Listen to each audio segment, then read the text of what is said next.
Well, get ready, Richmond. Tonight, a different breed of speed's in town, and they're going to tear it up.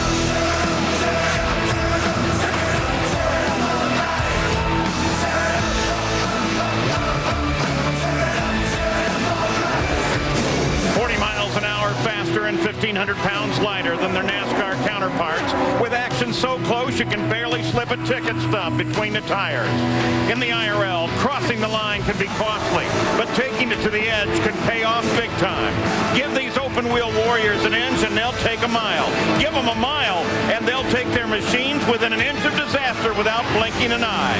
If the cars were this close on super speedways, wait until you shrink the surroundings. Tonight, under the lights in Richmond, the Indy cars will tear it up.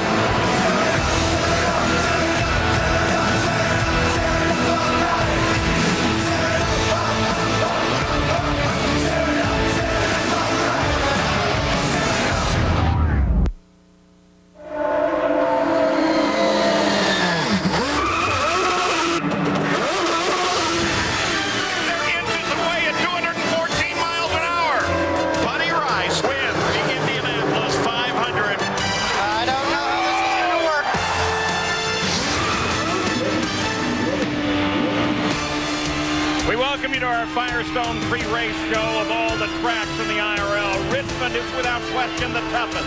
5Gs jamming you down in the cockpit. High heat, humidity. Adrian Fernandez says it's tough to breathe. Here's a comparison. 2 weeks ago, we were at Texas, where the IRL is 21 miles an hour faster than Cup. Here at Richmond, well, forget 168. The new track record is 171 miles an hour. 41 miles an hour faster than Cup. Here's Scott Goodyear. Thanks, Paul. You know what a difference a year makes. Last year, these guys would come into the turn at Richmond International Raceway, ease off the throttle, get on the brakes, and then get back on the gas all the way through the turn. This year, Elio Castroneves said in qualifying, you know something, I think I was flat, 171 miles an hour. Responsibility comes from a fresh pavement all the way around this 3/4 mile racetrack. 5 Gs these guys are seeing in the turns. Think about that. 250 laps around here tonight. These guys are going to get beat up. The temperature is high, and these guys have to be able to be on top of it without any mistakes. Now, we're going to shoot off to Dr. Jerry Punch, who's with our outside pole sitter, Buddy Rice. Buddy Rice roared in the 2004 as a replacement driver for the injured Kenny Brett, and quickly proved its worth by earning the very first IRL IndyCar pole for owner Bobby Rahal in the season opener at Miami. At Indianapolis, Rice dominated early on in the month of May by capturing both the pit stop competition and the pole for the greatest spectacle in racing. Then on race day, with boss David Letterman looking on, he showcased his daring and aggressive style en route to his very first Indianapolis 500 victory. At Texas, his bid to win 2 in a row looked promising, but ended abruptly in a late lap after this contact with Darren Manning forced him to step aside with a bruised spirit and broken half shaft. Well, for the 4th time in 6 starts this year, Buddy Rice will start his Rahal Letterman car from the front row. And front row Rice sounds pretty good to me, I think. Yeah, it sounds really good. I mean, I think... We're going to go up to driver introductions. We'll go right with Buddy here as he goes out on the stage, and we'll get to see up close and personal what it's like to be introduced as an IRL IndyCar driver. Behind the wheel of Rahal Letterman Racing Pioneer Argent car number 15. He hails from Phoenix. And we will ride out there, and Buddy Rice, the Indy 500 winner, being introduced. As we go, he will wave to the crowd, and we will walk right down here with him. It's live TV, folks, as he gets his photograph taken and waves to this crowd, the largest crowd in the history of this racetrack to see an IRL race. And Buddy, I got to ask you, we saw where light contact at Texas cost you a chance at victory. How difficult is it tonight to avoid even light contact when you're in traffic on a tight oval like this? It's going to be the same thing as Texas. It won't be quite as big of a pack. We'll be strung out a little bit more, but same thing. If any kind of contact happens, it's going to be bad for everyone. So we're just going to see what we can do and try to stay out of trouble and make it to the end tonight. Hey, good luck tonight. Thank you. Buddy Rice trying to get his 2nd win of the year. Defending IndyCar Series champion Scott Dixon started the season with a bang in Miami, but not a good one. He retired early and finished in the 18th spot. He did come back to recover in Phoenix, nipping all day at Tony Kanaan's heels, but could only manage a 2nd place finish. A scary moment in Motegi during practice left Scott Dixon dinged up but determined. He came back from the crash house, made a start, and finished in the 5th spot. At Indy, Dixon was strong and consistent, and he earned an 8th place at the end. And in Texas 2 weeks ago, some late race pit lane acrobatics held him back in the 14th place at the finish. And he sits now in 6th place in IRL points. And Scott Dixon will be starting from the 6th position in tonight's race. Now, Scott, back down under, when you started life, your parents owned a racetrack. It was kind of small, smaller than Richmond, but you don't remember much about that dirt track, do you? No, definitely not. You know, I was probably about 4 or 5, I think. But I remember cleaning up around the track and things like that, and watching the races, of course, with my father and things like that. But those are good days. But unfortunately, you know, you don't ever really remember much of it. Now, you remember a lot about last year here at Richmond because you literally just decimated the field, leading pole to checker, or at least to the red checker with the rain. Can you do the same thing tonight with this target car? I don't know. It didn't seem to start off as well this weekend. You know, I think even in preseason practice here in Richmond, we led every session from the get-go, even the practice during the race. And, you know, we struggled a little this start of this weekend just because we didn't roll off as good as we should have. But, you know, Darren's done a great job with the team. And, you know, we're still in a fairly good position. I'm sure we can get up there and maybe not lead as many laps, but all we need to lead is the last one, right? Jamie, the last time when this guy was racing when he was 13, every time he'd win, he'd go watch cartoons. I don't think there's any cartoons playing tonight when this race is over. 29-year-old Darren Manning's got the English charm, but once he gets in the race car, you better get out of his way. He may be a rookie in the IRL IndyCar Series, but he's a veteran behind the wheel. Charming, yes, but his take-no-prisoners approach has angered a few competitors. The guy who calls himself Danger Mouse isn't afraid to take risks and search for high rewards. His aggressive style has put him 5th in points, ahead of teammate and defending series champion Scott Dixon. After finishing 8th place in Texas 2 weeks ago, Manning comes to Richmond with an eye on the prize and a target on his chest. And Darren Manning starting off the day on top. You guys have to be so happy right now. Last practice, you guys finished on the top of the speed charts. But with that said, Darren, you come from a road race background. How is that going to affect your performance tonight? Well, I think it's actually going to help. You know, the guys all said, you know, Scott was telling me all before the season started, this was the race track that's going to be most like a road course for us. And it has been, really, you know. It's pretty special. You just don't stop anywhere around the track. You know, the high banking and just short oval here, 3/4 mile. It's just no chance to rest, and hopefully a little bit of that experience is going to help me. Well, Darren, it's no secret that you've ruffled a few feathers this year. What is your take on other drivers' complaints about you? Well, they haven't complained to me, so that's at least one thing. You know, just stay out of my way. Like, that's the main message. Maybe they'll see me behind in their mirrors and they'll move over for me. So no, I mean, I'm a racer. You know, I'm going forwards in these races. You know, we haven't qualified as high up as we wanted to do all this year, but that'll soon get better. And you know, I'm going forwards. All right, Paulie, sending a clear message. You better stay out of number 10's way. Well, we're up here in the hub of IRL Race Control, where they keep track of everything that goes on in the race itself. And, of course, Brian Barnhart is the senior official. Brian, right now there's a lot of apprehensive drivers down there, but there may be more apprehension up here with you. Well, this is a tough little racetrack for everybody, from the competitors all the way up to the officials. Things happen very quickly with 16-second laps, and you got to be on your toes and respond quickly and make good decisions in a rapid thought process. You know, so it's kind of a long night for everybody. Yeah, that's a good, smooth answer. How about your pulse rate right now? Is it going? It's probably up there pretty good, but probably not near as close as the guys in the cars. You know, they're going to be out there doing a lot of short track bull ring type of racing, and this is going to be a good venue for us. This is our 4th visit here. We've had 3 good races. Looking forward to another one. Starting a really important stretch run here. We're on track about 8 of the next 10 weeks, and those next 2 months are going to go a long way to deciding the champion. Well, we look forward to a nice, clean race tonight. Thanks a lot. When we come back, we're going to be meeting with Sam Hornish, the winningest driver in the IRL, and Alex Barron, who ran from 22nd to 2nd at Texas, and, of course, the points leader, Tony Kanaan. He's not starting that good tonight.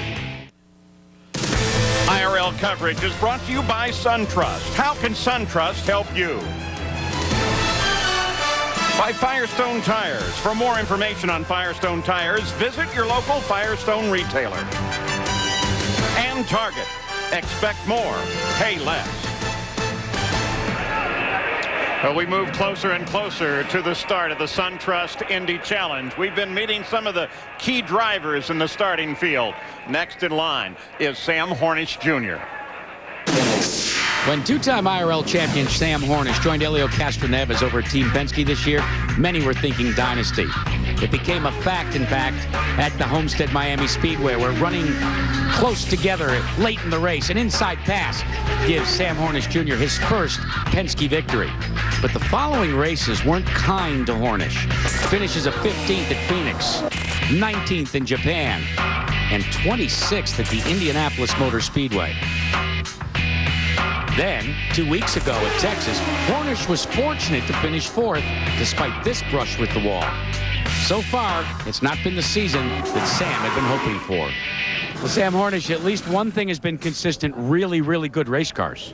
Yeah, we've been able to be up towards the front all year long. I mean, we won the first race. We were running second when we had a problem, and led almost everywhere we went so far. So, the Marble Team Penske guys have been putting some good cars underneath me. It's just been a problem of luck so far this year. We've got caught in the wrong place at the wrong time quite a few times. Jerry, one thing that this guy likes is the high side, and here at Richmond, that could be the side that takes you to victory lane.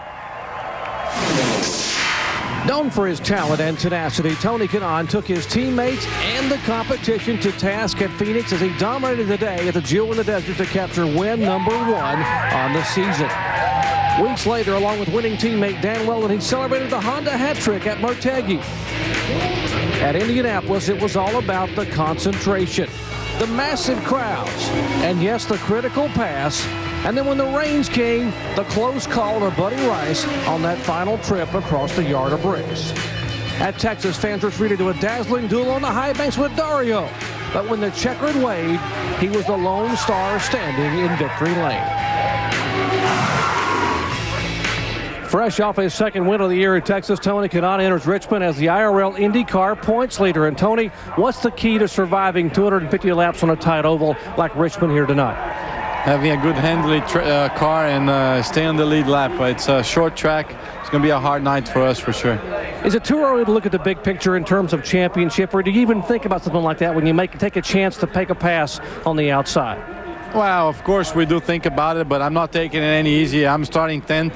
It's a tough position to be, so I'm going to give them hell. I mean, I'm going to try my best to finish in the top 5 because obviously I'm thinking about the championship. It's going to be a long night. A lot of people pulling for you. Oh, yeah. I mean, I want to say hi to Andrea. I know she got out of the hospital. She walked out of the hospital and she's watching. So, Andrea, keep that lucky charm because I'm going to need it tonight. So I was very happy. You made my day for sure. Tony Kanaan starts 10th. All-American SoCal driver Alex Barron leads the series in positions gained, but it didn't start that way. Barron kicked off the season on the front row at Miami, but was punted into the wall and finished 16th. At Phoenix, he started 17th and finished 4th, earning high praise from his boss, Eddie Cheever, a former Indy 500 winner. Indianapolis proved to be bittersweet for the Red Bull Cheever driver, who crashed in qualifying but rallied back to finish 12th. In Texas, Barron proved once again that starting in the back isn't so bad. He picked off his competition one at a time, passing 19 cars en route to a third-place finish, his first podium of the year. Well, he's gained 54 positions already this season, but Alex, we're here at Richmond. What does it take to prepare for such a physically demanding track? Well, I just think you have to have a really good setup on the car to last for a full field stand. It's probably going to go like 100 laps on a field stand here. So if you go green for a long time, just got to keep the car underneath you, and restarts are really important here. And pit position at the end of the race, we're lucky to be in front of the grid here, and hopefully that'll help us out. Well, you come from a shifter kart background. How is that experience going to help you here tonight? Well, I would say most of it is just because stuff happens so fast, and shifter kart, it's the same. The reflexes play a big part, and there's a lot of things going to be going on in the restarts and the start of this race. So, the faster you can move around and gain positions, the better you're going to be off at the end. Good luck tonight. Thank you. All right, Paul, one thing's certain, it's going to be a battle of the fittest. Alex Barron, who had a great run at Texas. Fans looking forward to another one. When we come back, widely different driving styles. The high line and then the very high line.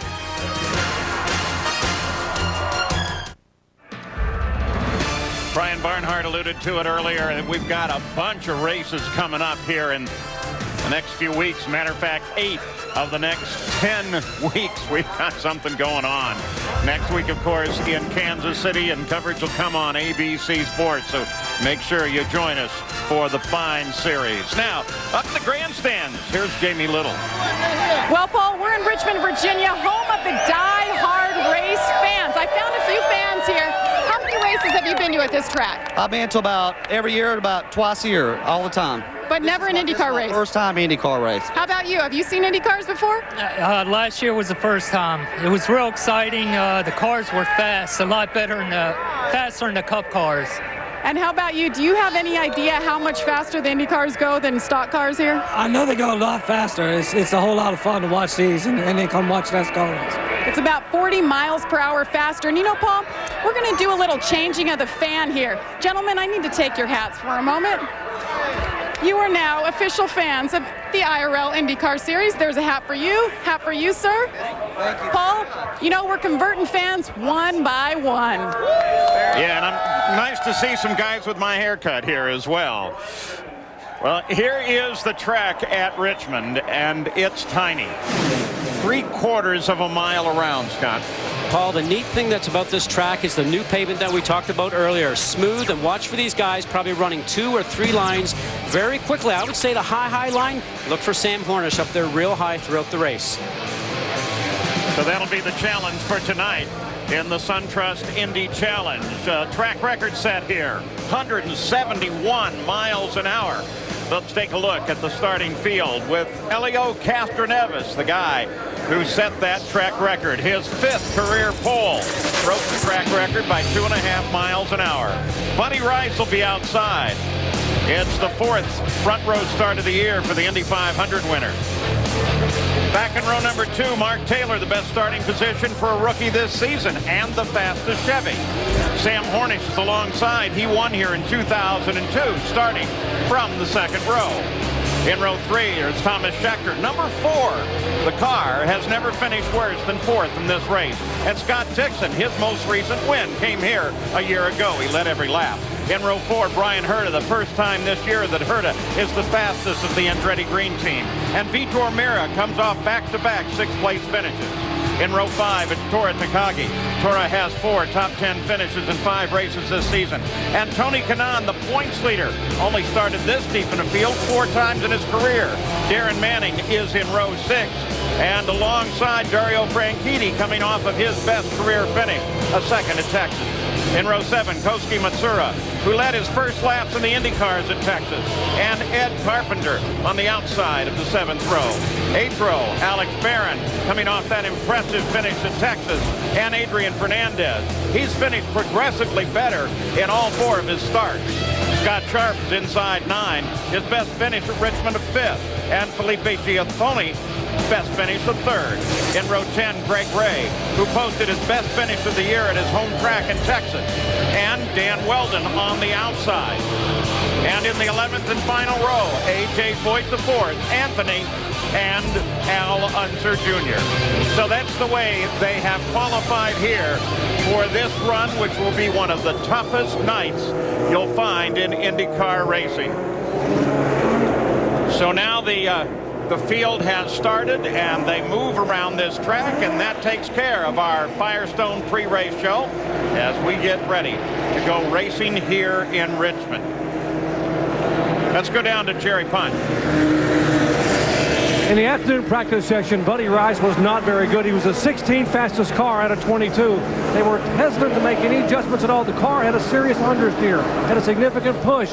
They decided to wait and see what the car would do tonight. Now, a lot of people are pulling for Buddy Rice, including a guy standing in his pits whose place he has taken, Kenny Breck, here to watch Buddy Rice hopefully take the Ray Hall Letterman car to victory lane. Jack? Jerry, conventional wisdom is that this will be a 2 pit stop race, but if you are Alex Barron, led by Max Jones, you may, and I say may, consider trying to make it a 1-stop race. How do you do that with 250 laps around this 3/4 mile oval? You'll hear, if you listen on the onboard radio, make mileage, make mileage, make mileage, and then they're hoping for, at least in the first stint, to get a minimum of 18 laps under caution. If they do that, they might, and I say might, guys, just roll the dice, and try to make this a one-stop race. That's one way to get to the front when you're starting back in 15th. Now the field begins to file up now and form behind the pace car, a truck really. Johnny Rutherford driving it. Let's take a look at that Chevrolet pace car from Chevy, an American Revolution.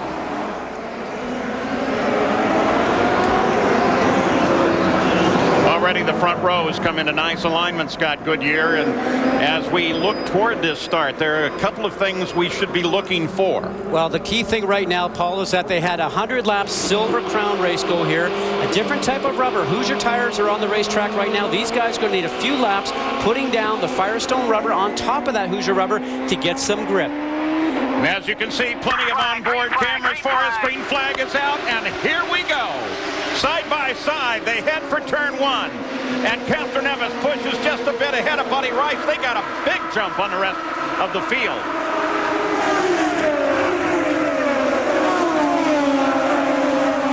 And already one lap gone. Castroneves leads it. Now Sam Hornish tries to move on the inside of Mark Taylor. Thomas Schechter comes up high. On board with Schechter. Inside. Clear behind, duck in. Schechter certainly had the long road around there, Paul. Looking. Inside, clear behind him if you want. Down on the inside, Dixon makes his move alongside of Schechter. Whoa, gets way high, and that's going to lose some time. Now, we talked about that rubber that's on the racetrack, Paul. A lot of rubber up high. You have to wait for the horse to get some rubber down. Look at Kanan as he comes cutting through the field. Clear. Outside, on the rear. Dixon and Schechter side by side again once Kanan gets clear. Kanan's now looking at Mark Taylor. Kanan started 10th, Paul. He's already up to 5th. Tells you right away that he likes his race car. Very confident with it right now. There was some concern with Mark Taylor because the warm-up session wasn't very good at all for Mark. There you see back from his car, Tony Kanaan closing in. Tony made a try as they went into one on the last lap and then had to drop back. I asked Mark just a little while ago, I said, is the car working just the way it did in qualifying? He says, I think so. I just can't get it to turn, though, but might make a change or two for the race. Elio Castroneves continues to lead. In fact, there's a full second out in front. And believe me, a full second at this tiny place is a great distance. Onto the front stretch. You ride with the Pennzoil Panther. And Paul, you talk about a front stretch, but it's not a straightaway at all. This is the only straight that we see that we're on right now. Turns 2 or turn 3, very short in distance.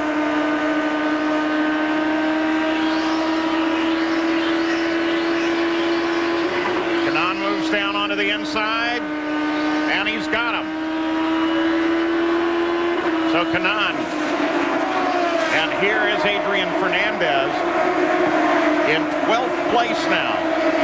Adrian now really, it's the start of his IRL career. And if you talk about being fit to be able to get through this race, here's one of the guys you really have to look at because he has a 3-hour regimen. Caution is on.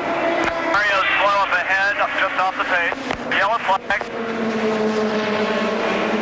Oh, and this looks like bad news for Alex Barrett. Right rear, Paul, you can see right there contact with the wall. Front wing is also askewed. You can see the wheel on the right front is also. Do you hear the radio transmission, though, that 55 got him? I think that's more a reference to a position than actually getting in contact with Alex. But boy, after such a great run at Texas, the 51 Red Bull car sits up against the wall, and its night appears to be over. So we've run down to the first yellow here at Richmond, and we'll be right back.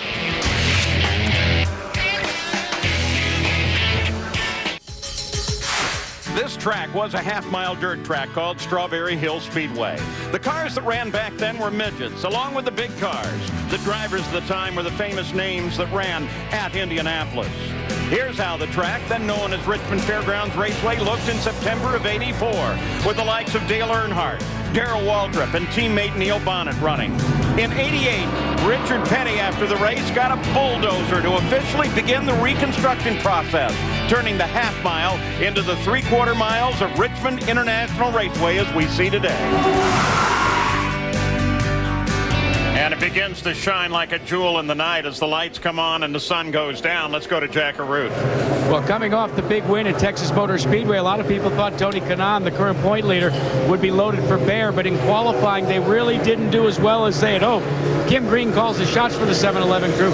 Between qualifying and now, what have you done to this 7-Eleven car? It's starting to move to the front. Well, you know, it's been a tough weekend. Prior to qualifying, we had 60 miles on this new track surface because we didn't do an engine day test. So in the warm-up, we worked hard. Obviously, overnight, had a lot of time to think about how we had a qualifying car. And we made some great improvements in the warm-up. The car feels good, but it's obviously very early on. What does he report, though? Is it good enough to get up there and duke it out for the lead right now? Well, I don't know that we're going to be able to lead right now. I think there's some pretty tough opposition up front, but we're in a position where we want to be in touch with the leaders. Kim Green calls the shots for Tony Kanaan, your current point leader. We'll have more from Richmond Raceway very shortly as we continue to cover the IRL IndyCar Series.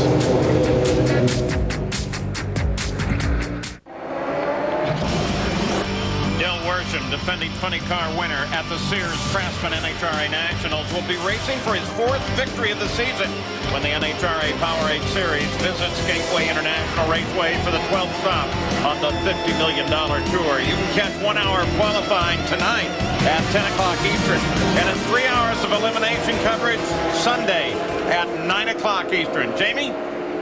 Well, this is what you don't want to see happen. Alex, just a few laps in, what happened? We got bumped in turn 1. I think the 55 car bumped on the inside, put me in the wall. Really early in the race, really a shame because we had a really good car. I think we could have moved up a lot, so it's just a shame we couldn't get the Red Bull car up there.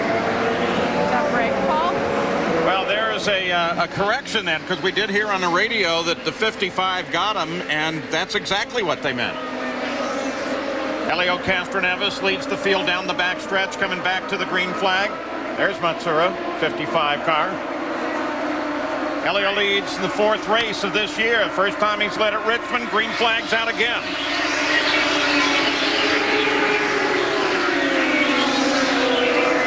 Now Hornish looks for his favorite line, the high line, and he gets up alongside of Buddy Rice. Here comes Schechter. He doesn't mind the high side either. No, he's trying the same thing Sam is, Paul. Sam's able to carry the speed right to the center of the turn. There he goes, right around Rice. And Sam Hornish moves into second behind his teammate Helio Castroneves. And now what will Schechter do? He certainly can see that that line works very well.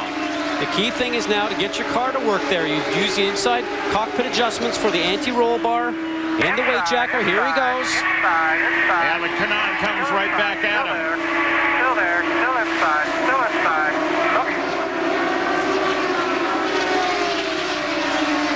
So Schechter now gets past Kanaan and sets sights on Buddy Rice. But we have heard from most of the team the game here is to make fuel. So is Buddy Rice smart enough to do that early? Well, you want to try and make some fuel mileage, but you want to stay in touch with the leaders right now. Plus, you have to be able to get through traffic. The key thing about this race, Paul, is be there at the end. Don't have the car damaged by bumping wings or something of that nature, and be ready to go for that sprint, which usually here is the last 20 or 30 laps. Two Penske cars running together, though Hornish already taking a slight look to the outside of Helio Castroneves. Well, you can see he's faster already. He carries more speed off the turns. He's already looking high, looking low. Looking outside.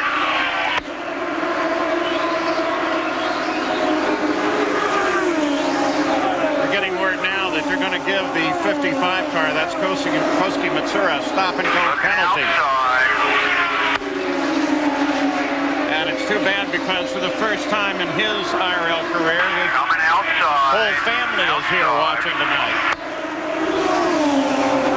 Now, he had a good car in warm-up today. Paul was 4th quickest. And I asked him, I said, do you think you'd like to come to more of these tracks this size? He looked at me and he went, oh no, I don't think so. As the leaders battle. Matsura on the pit road. That's in for the penalty. Can't do any work on the car. It's back into the fight. Now, as quick as the laps are here, 15 or 16 seconds, he'll be very lucky if he does not lose a lap. Probably change his whole fuel strategy if that does happen. And now for the first time, they begin to look at traffic ahead. Al Unser Jr., who had a problem, they were reporting smoking on the car, came in, they took a look at it, and now he's back running, and he'll, in all likelihood, be the first car that they encounter. And Paul, you asked me about fuel mileage. Al Unser Jr. and his team right now, they'll be working on a fuel mileage race. They do not have the speed.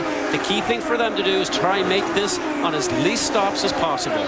Also pitting during that first caution was Dan Weldon. Of course, he wasn't in a great position to start with, so maybe it was a really good idea. I asked him, and he said, you know, we just don't have a good understanding on the short oval tracks quite yet. Right now, we felt that we were going to have a good run here. There's Elio Castroneves, two-time champion of the Indy 500. Pretty good boxer, according to him.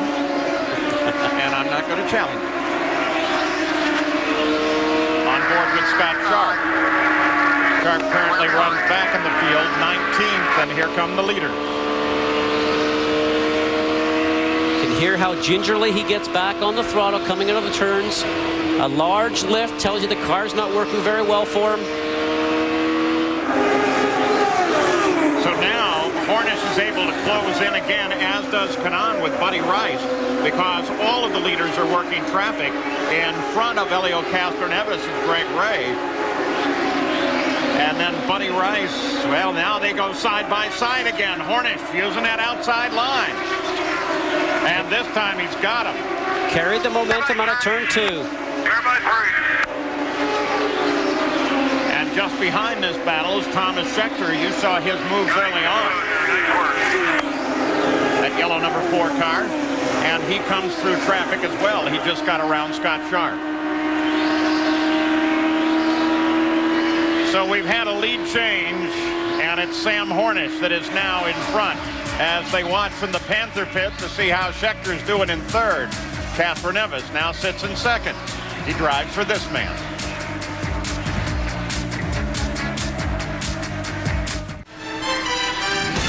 Back at the SunTrust Indy Challenge at Richmond International Raceway. I'm Paul Page with Scott Goodyear.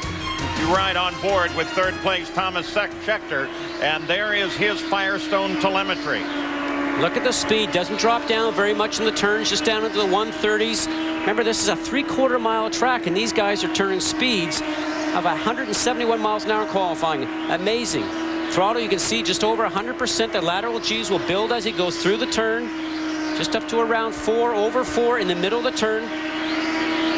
Watch your G's down to 1 going down the straightaway. Tire temperature, you can see right there, is working perfectly. That red arrow in the green, tire pressures and tire temperature is up. Scheckter works around Felipe Giafoni. And already 48 laps are complete. They're working 49. Now, part of the thinking was, and certainly, remember, as you see Weldon with Sam Hornish, the leader, coming up on him and in fact, a whole group of cars, remember that Weldon stopped and refueled the car, got off the strategy during that first caution. I was going to say, though, that they thought about lap 50 that the rubber that was on the track from an earlier race would pretty well be neutralized, and then they'd really begin to pick up the pace. Well, it certainly didn't take him that long, I don't think, Paul, and that was what Brian Barnhart said. Be very careful of the rubber that's out there, but the IRL team has done a great job on cleaning the track. Boy, Scheckter has been driving this car all over the place. Had to jump out of it with that correction.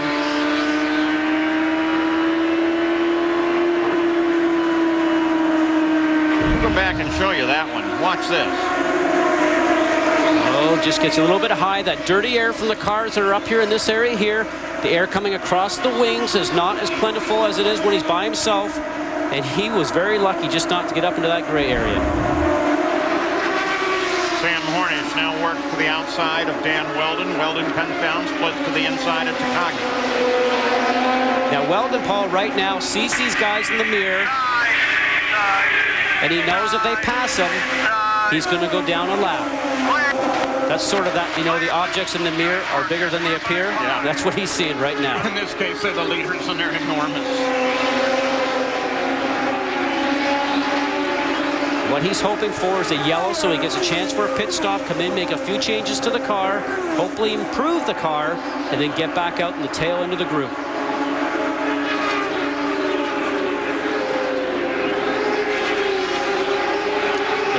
Three wide into one. Tony Kanaan and Buddy Rice as they continue to hammer at one another. All the drivers will tell you that this track keeps you very busy. There's not a whole lot of time here to take a rest. The front stretch, as we mentioned, has a curve in it. The back stretch very short. Between turns 2 and 3, not a lot of time to rest. The heart rates here are very, very high for these drivers in this heat and humidity. They're reading 5Gs. New track surface here. Nice and grippy, and so the G-force is just jamming them down in the cockpit. Fernandez looks to the inside of Mira. Still there. Still there. You're clear. Good. You're awesome.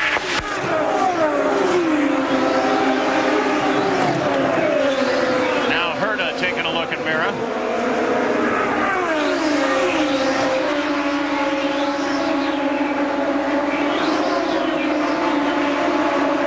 And Herta's got him.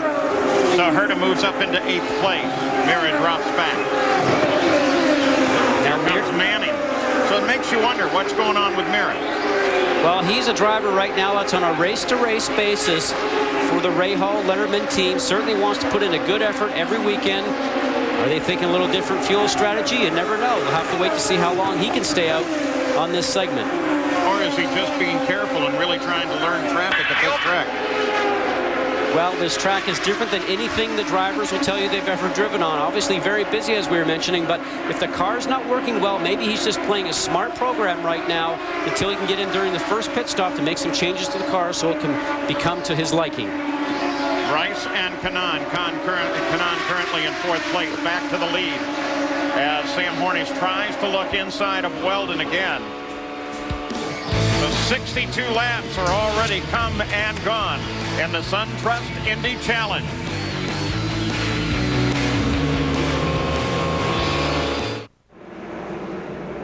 At Richmond International Raceway, I'm Paul Page with Scott Goodyear, coverage of the IRL, the Indy Racing League, and we have a caution on the course. This is for debris, and you can see the Delphi safety team taking a very long look at the track. As long as they're out there for one problem, you might as well go ahead and check everything that you can. And why the debris? Well, there's a couple of possibilities. This is one of them. That's Brian Herta as he came by Dixon. Watch the front wing right there. Just a little movement. Sometimes that side plate comes off the wing, and the IRL will send the team out to go and look to make sure it's not laying on the track. Now the entire field is probably going to be on the pit road in the next few seconds, and in fact they are. Here's Jamie Little. Thomas Schechter's coming in right now for new tires and fuel. He says he's happy with the setup right now. He qualified 5th, and right now he's sitting in 3rd. Both Penske cars pitting at the midpoint of pit road. Hornish pitting in front of Schechter and Evans. Either one made an adjustment. They're headed down. Let's head down to Jackaroo. And Jerry, it's an air pressure adjustment for Tony Kanaan, the 7-Eleven crew. They're towards the head of pit road. 16 cars roar by, as does the Penske Panther team. And then Tony Kanaan is out of the way.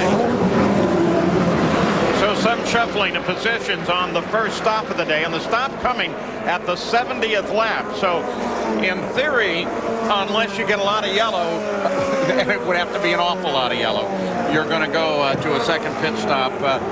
What, probably just past the 200th lap?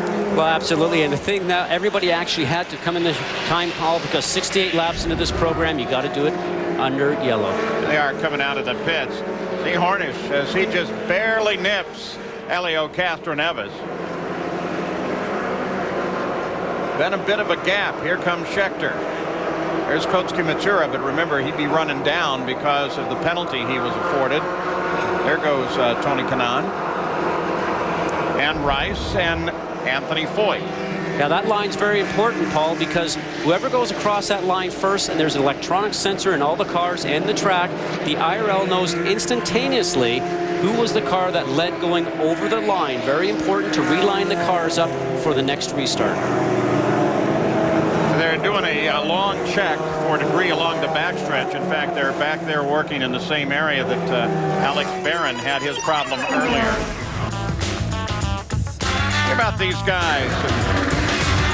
During the race, do their heart rates go higher at the start or when they're running in traffic, during a pit stop? All of the above at this place here. And under yellow back at Richmond International Raceway, Sam Horn is just leading after the pit stops. And we asked Dr. Jerry what part of the race produces the highest heart rate among the drivers. Doctors have told you for years that stress, exercise, and anxiety will elevate your heart rate. Is it when they start the engines, when they start the race the first 5 or 10 laps? How about when you're racing at speed or the final laps? Or how about the pit stop? What do you think at home? When do you think the driver's heart rate is the highest? Well, thanks to Dr. Henry Bach, who's the chief medical official for the Indy Racing League, we now know because some of the drivers have worn telemetry. We will show you. Take a look. The heart rate up over 125 to 130 when the green flag waves. Now, once a race action begins, the guys settle down about 105 to 110. When the yellow flag comes out, look at the heart rate. Goes all the way up over 145 because of the pit stop. And why, when you ask a driver, it's because during the race I can control my own destiny, but when a pit stop happens, so much can happen on pit road which is outside of my control, thus the anxiety, thus the stress, and thus the elevated heart rate. Thank you, Dr. Bach, for sharing that with us and showing you these guys are indeed athletes because they have to endure a lot here at these speeds. Paul? And thank you, Dr. Jerry. We'll have a question from Richmond here in a moment. Sunday night, crosstown rivals meet an interleague clash as A-Rod and the New York Yankees host Mike Piazza and the New York Mets. Sunday night baseball on ESPN. Coverage begins with the day's major league highlights on Baseball Tonight, driven by GMC at 7 Eastern. Green flag is out. And now Schechter, where he can see the leaders just ahead of him, but he's got a space. That's Koski Matsura behind him, 1 lap off the pace. So he's got a little protection from Kanaan. Further back there, you see Kanaan. You saw Buddy Rice kind of swing to the outside and let Kanaan know he's there. Hornish, Castroneves, Schechter. Then you see Koski. And Kanaan and Buddy Rice. And look behind Rice, Adrian Fernandez. He started down in 16th place. Kanaan and Rice go side by side. Hold your line, clear. Plus on Adrian. Now, in this situation, Paul, maybe some changes are made to the car. I think we heard that Kanaan had some air pressure adjustments made. Is he sacrificing the first few laps, waiting for the tire pressures to come up before he'll get the car that he wants? Or did they maybe go just a little bit too far and the car is not reacting the way that he wants?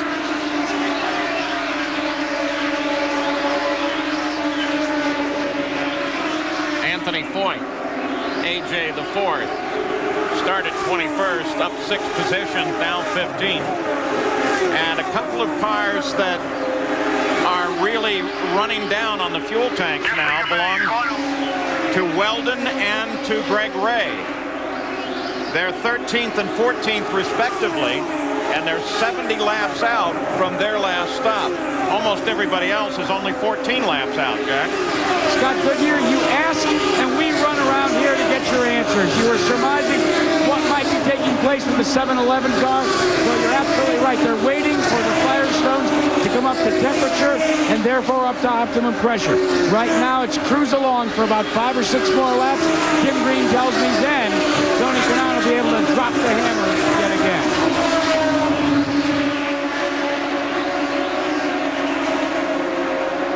Ray as he battles with Scott Sharp. Roger your mirrors, buddy. Ray, the only man in racing brave enough to run number 13. Manning and Herta battled for 7th.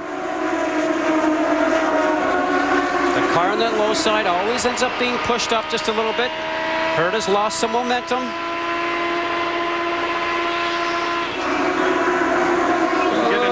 limiter a bit there. Good job, buddy. Great job. Absolutely. Didn't want to take the chance to work on the upshift because he needed that lower gear to pull him out of the turn once he gets in the middle of the turn and out.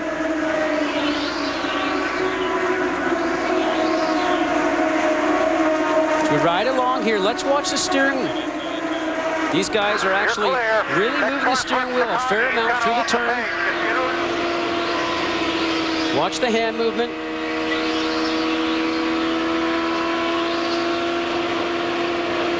And watch to see if the right hand goes for a gear shift.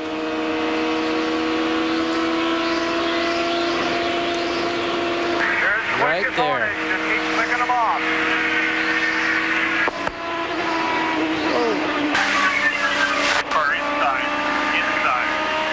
This is a busy part of the racetrack right now, Paul. From the top of the roll bar, there goes Herta reaching down for the gear shift.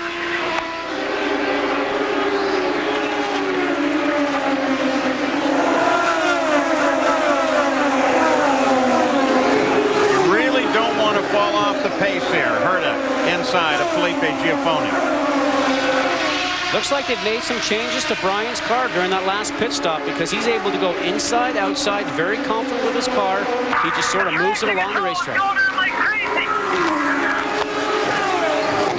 Well, if that was Herta's radio, talking about traction control on the car, which on a place like this is critical. It actually contributes to how you're able to corner here. Well, you think about with all the horsepower these guys have, putting the power back down in the middle of the turn around these tight radius turns, traction control is very instant. But the one thing that I sort of sense from his radio transmission, Paul, I think his heart rate's up. Yeah, it sounded like it.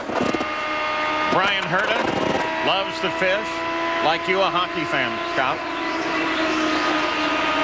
But let's talk about that traction control. They actually have some redundancy on the cars. They can switch wheel sensors. Traction control is determined by the wheel sensors relation front to back, and they can switch those around a little bit. Well, and the driver also has the opportunity to turn the system off, usually inside the cockpit.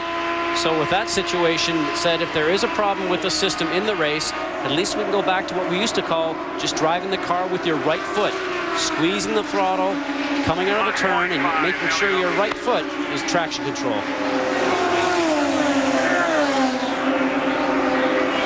Good driver. Is he faster than the computers and the traction control?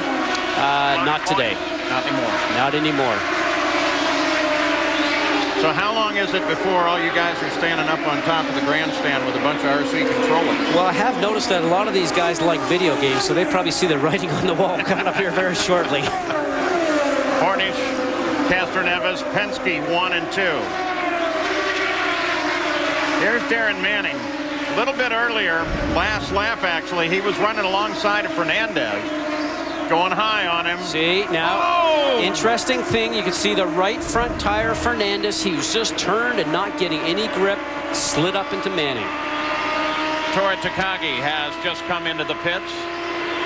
Be unscheduled. We're still waiting to see when Greg Ray heads pit side, or for that matter, Dan Weldon. They're both 87 laps out since their last stop.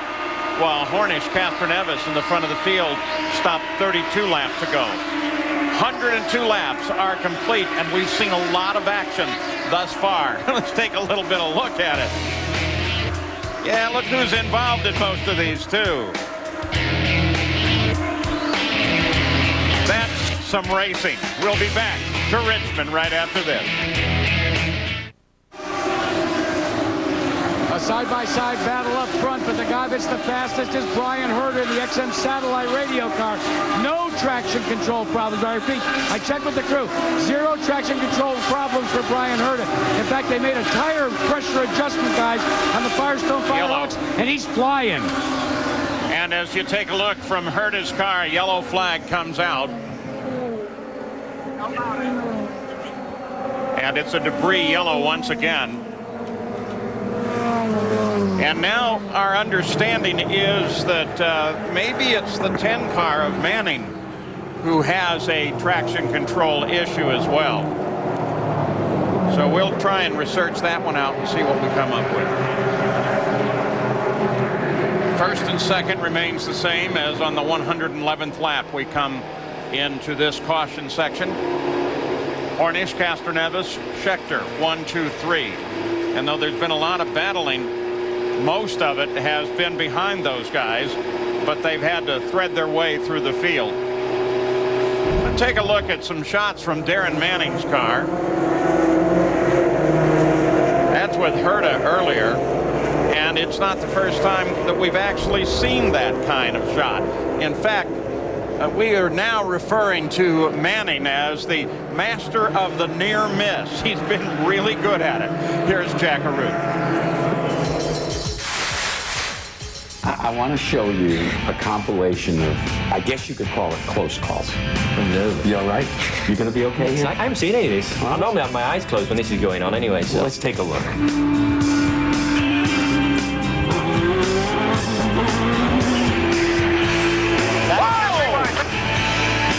Where's the edge? When do you fall? Have you fallen off the edge? No, I don't think so. I mean, you know, you're told in driver's briefing, hold your line racing. I was on the inside. I was up the inside of for Buddy. You know, he said both his spotter and his team manager were keyed up at the same time, so he didn't know I was there. So if he knew I was there, we would have gone through there side by side and had a maybe battle for the lead. It's all about that decision making, that split-second decision making to make the right call. I'm not dangerous, you know. I'm just racing. I'm just trying to get to the front and trying to get past these people. I want to win probably more than anybody else. I've gone through probably more than anybody else, no matter what anybody says about selling houses and all this kind of stuff. And, you know, trust me, I've gone through a lot more than everybody else, and I've probably won it more than anybody else. And while Jack was visiting with Darren Manning, you ride on board his car, a good portion of the field took advantage of this yellow to head into the pits. No major occurrences during the stops, though. Nice and smooth for everybody. But what it will succeed in doing is putting Dario Franchitti and Ed Carpenter up at the front of the field. And part of the reason for that is that they decided not to stop. They are, after all, only 44 laps since the last time they were in, and the best guess is you can go well over 100. Well, they probably, like you say, Paul, do not have a situation where they're going to end up having a fast race car. They know that. They're betting on the gamble right now, haven't used maybe half their fuel, so what they're going to bet, get another yellow here before it's time to come in for fuel because of the yellow cautions that have been coming out so far. A small track like this, you really know that you breed cautions once you have a caution. Brian Barnhart has said that many times, and as we're chatting, Paul, I see a couple of raindrops landing on our window here inside the booth. Hush your mouth. I'm telling you. Remember the downpour that we have had here in the past. Jerry Punch. Checking on the pit stops here in the Penske pit. Both Sam Hornish and Helio Castroneves complaining of the same problem. They have a bit of an understeer. The car pushing as it comes up off of turn 2. Roger Penske made the decision not to make a change on the Sam Hornish car. Said, Sam, use the weight jacker. We're going to put 4 tires, and that's all. Castroneves wanted a front wing change. They called that off and made no changes whatsoever on the 3 or the 6 for their pit stop. Let's check in further up pit road with Jack Arute. Well, Jerry, the 3 Andretti green cars that did pit all had nominal pit stops, except for Dan Weldon. During the pit stop, all of a sudden, one of the wheel nuts started rolling down pit road as Weldon pulled away. There were several moments where people weren't sure if the wheel was secured or not, and they checked with the guy changing that rear tire. He said, I put a spare one on. If you want to take a look at a silhouette that may look familiar, this is the next Andretti that most likely will find his way to the Indianapolis Motor Speedway. Marco Andretti already running. And Marco, I understand that this afternoon you got to use Tony Kanaan's car for pit practice. Yeah, they let me sit in it and just hold the brakes and, you know, so they could change the tires. It was pretty fun. Well, that was the start, right? When do you get to fire it up and take it around? Who knows? Hopefully soon. We'll see. Hey, Paul, the one thing he doesn't want to tell you is it took 4 crew members to pry him out of the car as he was kicking and screaming, going, no, I want to stay. I want to stay. Yeah, and how long before you offer him a ride in a Legends car, Jack? So we're under the caution, 118 laps complete. Franchitti and Carpenter at the top. Here is Castroneves' stop as he goes around Sam Hornish. Got out just seconds later, and Schechter comes flying up there as they go to the line that marks the end of the pit area, the blend line. And so that's a solid position for Scheckter. Jamie Little? The Pennzoil Panther team is very happy with their performances tonight in the pits. Although Thomas Scheckter is complaining about Helio Castroneves. He says he's going high and then he's slowing down and he's blocking him, not letting him get around. You can imagine Pancho Carter's upstairs giving him an earful. Well, Pancho Carter, who is USAC Sprint Car champion, pole sitter at the Indianapolis 500, sits up on his two-way radio and coaches the number 4 Pennzoil Panther car. You're on board with it right now, and that's probably the best coach that you can have, though Tom Sneva's been up there as well spotting. There's Pancho leaning it forward. There's Morris Pancho Nunn. right there. Morris Nunn. John Martin back there, who used to race in the Indy cars. So you mentioned Tom Sneva, who's pitting and doing a situation right now for the Panther team also with Mark Taylor. The sky overhead, there are some dark clouds, but there's also some blue sky, so we hope rain is not going to figure into the game here at Richmond. We'll be back right after this.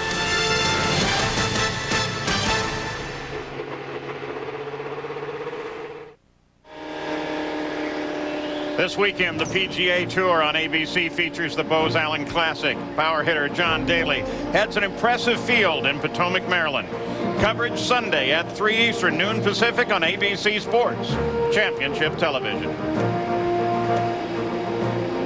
Well, the caution period has been extended just a bit as a result of the fact that Scott Goodyear saw some moisture on our booth, and apparently race control heard that.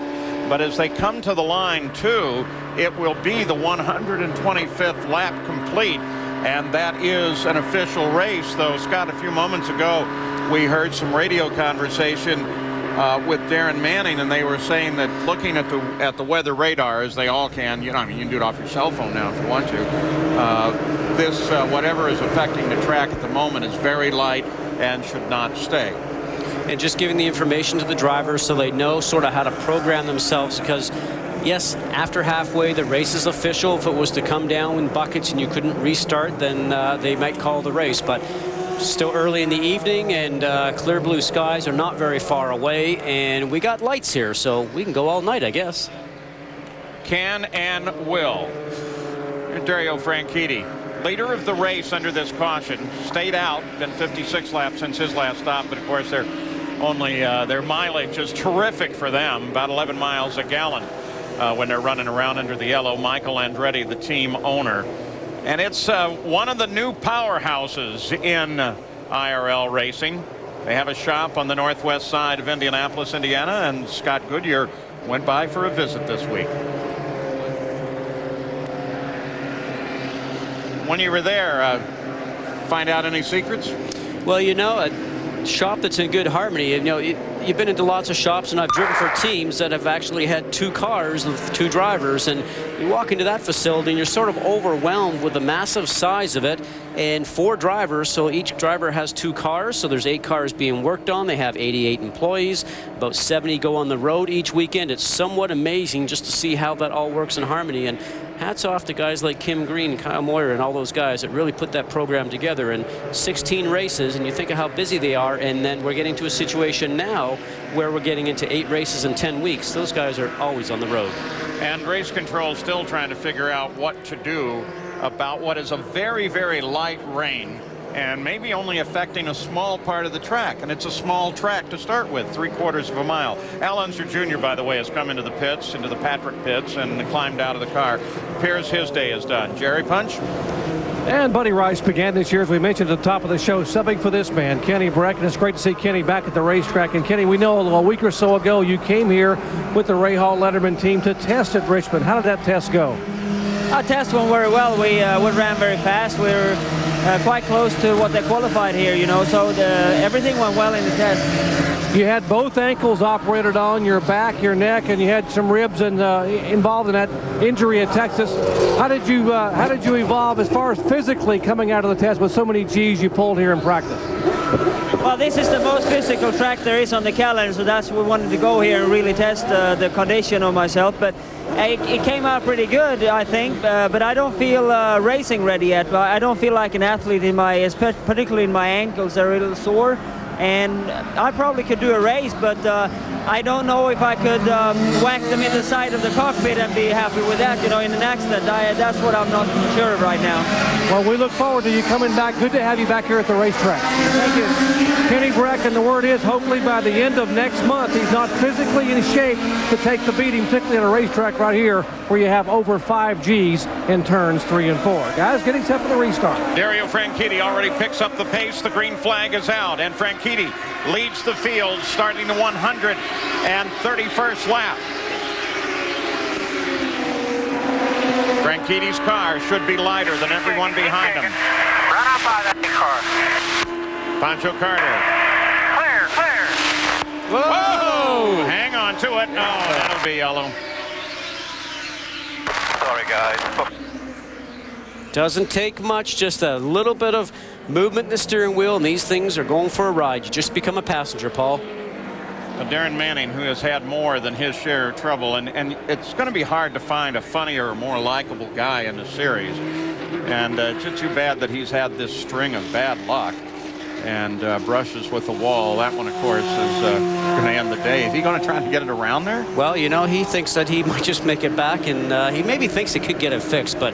Okay, just look out the left front of your car there, Darren.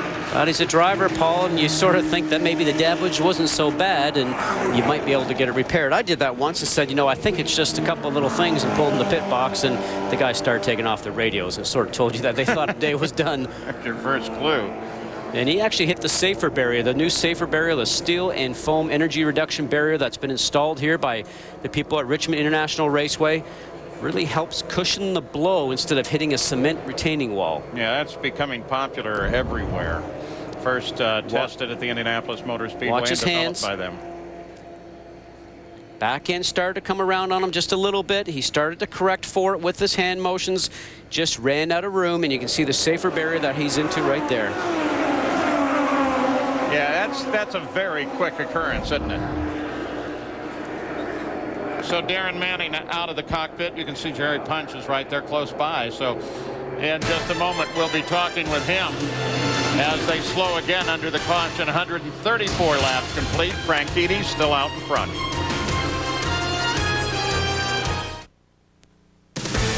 IRL coverage is brought to you by your neighborhood Ace Hardware, the helpful place. And Weber. Over 50 years of grilling passion goes into every grill we make. Well, they're still under caution here, and as promised, Jerry Punch awaits with Darren Manning. And Darren Manning has climbed out of the Target Ganassi machine. And Darren, you had such a great run going here early on. What happened out here on the restart? Yeah, just back markers. Scott Sharp's messing about, going. He just checked me and Sam up. Sam got out of it. He got a big sideways, and I was right behind Sam. And just got a big sideways and then pushed up into the marble. So just a shame, really. Team Target and Toyota were doing such a great job. We had probably the fastest car out there, so just a shame the last few races have just finished this way, you take some chances and you get other people making mistakes that cost you the race. All right, Darren Manning out of it here. Let's go back upstairs to Paul. Yeah, green flag's out again. Ed Carpenter came into the pits just before they went green. He was in second place. Regular stop for him. Franchitti leads it. That's Catherine Evis in second. Then Thomas Schechter, then Sam Hornick. Look back from Schechter to Hornick.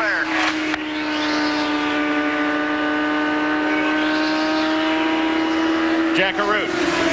Well, I checked on the status of the leader, Dario Franchitti, in the ARCA X car. Will they have to make another stop? As well, going to the inside. And Sam Hornick just isn't able to pull it off. I checked, and Tony Kaufman told me, he says, I think we're going to have to make one last stop for a splash and go. But that was before that last extended pit stop. To the inside again goes Hornick. Yeah, Hornish, who's known for the outside line, is going to make the inside work this time. Clear by one. So that gives Hornish third behind Franchitti and Castroneves. And there's the tail right there. Once you get past, if you're able to pull away, you certainly are the faster car. And Hornish certainly was that. Last couple of laps, they've been running at 162, 163 miles an hour.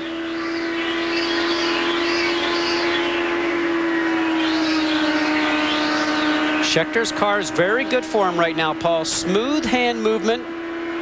Very comfortable with the car.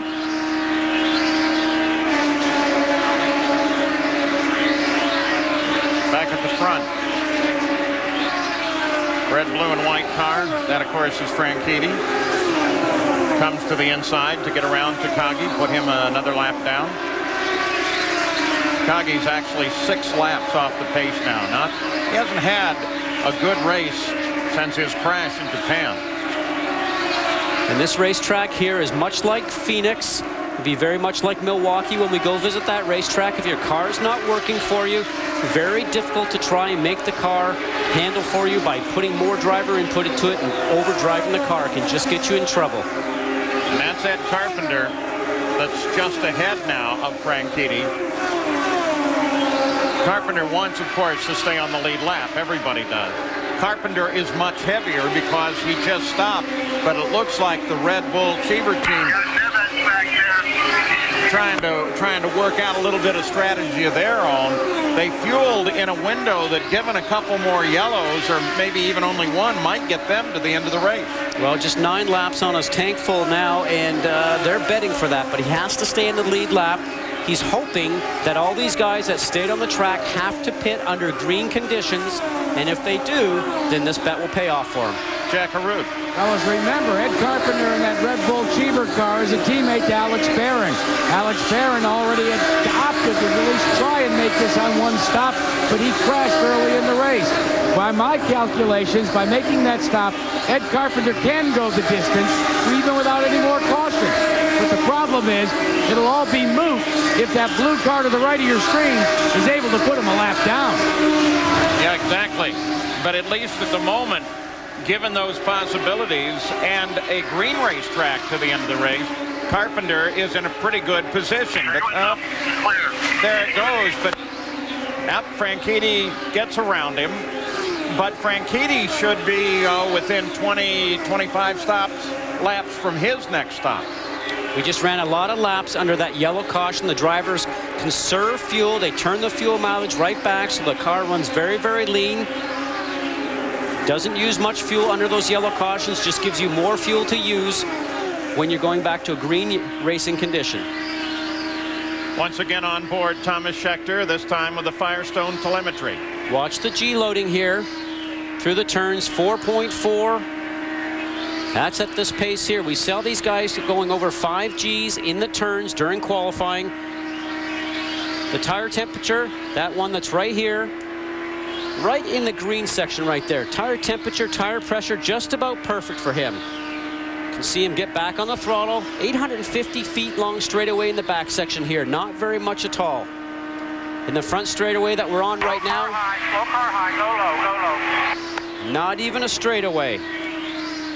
Basically about 1,290 feet along the front section, Paul, and you're always turning at this track, and that's what the drivers say. You're always very busy. It can really wear you out. Franchitti in a good situation, though. He's got 0.7 of a second on second place. Well, now he's stretched it to over a full second. And Elio Castroneves still has to get around Carpenter if he's going to close on Franchitti. And, of course, Carpenter has proven to be very tough to deal with. You know, we saw a lot of rubbing going on wheel to wheel here tonight, but you got to think about it, only 60 feet wide this racetrack. George Franchitti keeps track of his boy.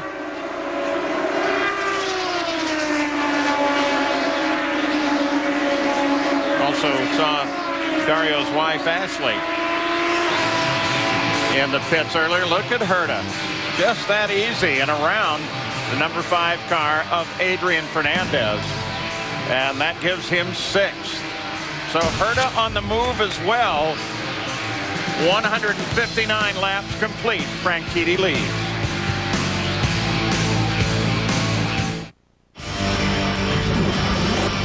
Dale Worsham, the defending funny car winner at the Sears Craftsman NHRA Nationals, going to try to regain the season points lead that he held for several races before handing it over to rival Whit Bazemore. All that coverage coming up when we're done here, and then again tomorrow. 3 hours of elimination coverage on ESPN2 at 9 o'clock Eastern. For more information, log on to ESPN.com. It's the SunTrust Indy Challenge, the IRL IndyCar Series. And Dario Franchitti leads. Tora Takagi just brought his car in and climbed out, so his day is done as well. He joins Al Unser Jr. and Alex Barron. Take a look at this. And that's Takagi that everybody's splitting around. And I'm sure part of the reason they decided, let's get this car off the track. So Franchitti now has just gone 101 laps without refuel, but a good portion of those laps were run under the yellow. 38 laps under yellow. And if you can believe it, he just went around last year's winner, Scott Dixon. What a difference a year makes. And he gets Kosuke Matsura as well. Dixon comes up inside of Matsura. So, Jack Harut, what do you think the game plan is for Franchitti? Well, the game plan is running down to under 20 laps, guys. Dario Franchitti was just radioed that they've got approximately 21 laps to go before the Arca X car will have to come onto pit road. They needed way too much, way too many caution laps. They didn't get them, and they're going to have to take fuel around lap 192. Yeah, but said another way, Jack, they didn't get them yet. And Thomas Scheckter just made a big move under Hornish and Kanaan and moves into third place. Wow, that's sweet. Now with the fuel mileage these cars are getting now, Paul, one thing that you always look at is tire, and these tires from Firestone have been just terrific this year. Watch this now. Watch Scheckter. Yellow car down low. Just dust them both off. Yeah, momentum we talk about all the time. You get hung up, have to get off the throttle. With these new 3-liter engines, you don't have the horsepower or the torque to get you back out of the turn. And Kanaan, of course, took advantage of that, and he came underneath Hornish as well. But now they're going to go side by side down the backstretch. And Hornish comes back at Scheckter.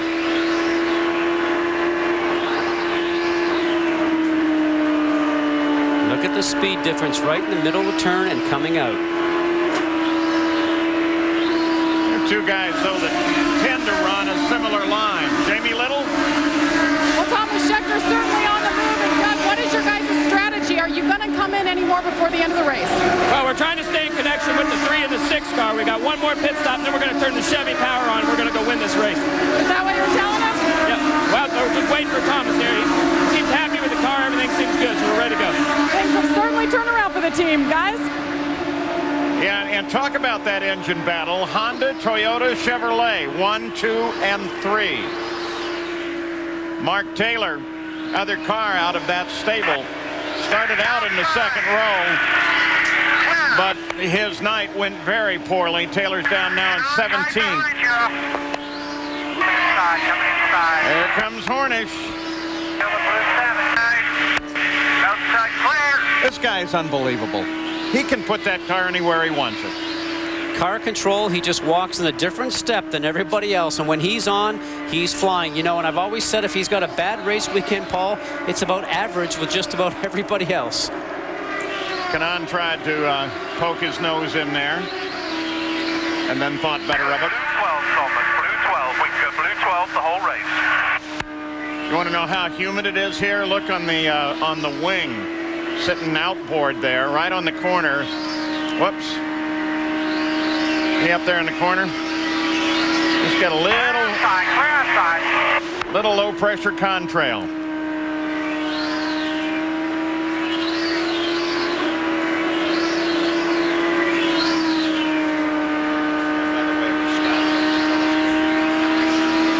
Here comes Hornish again. Whoa! Let's come over here, dart over there, and I'm back around. Coming up, looking.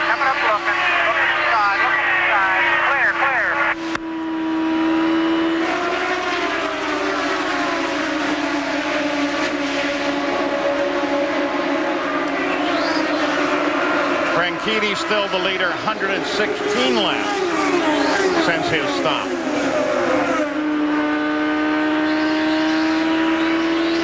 Target fastest lap of the day. Thomas Scheckter at 165 miles an hour.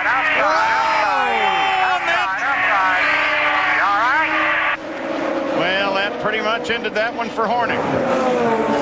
The question will also be Scheckter. Did he sustain any damage?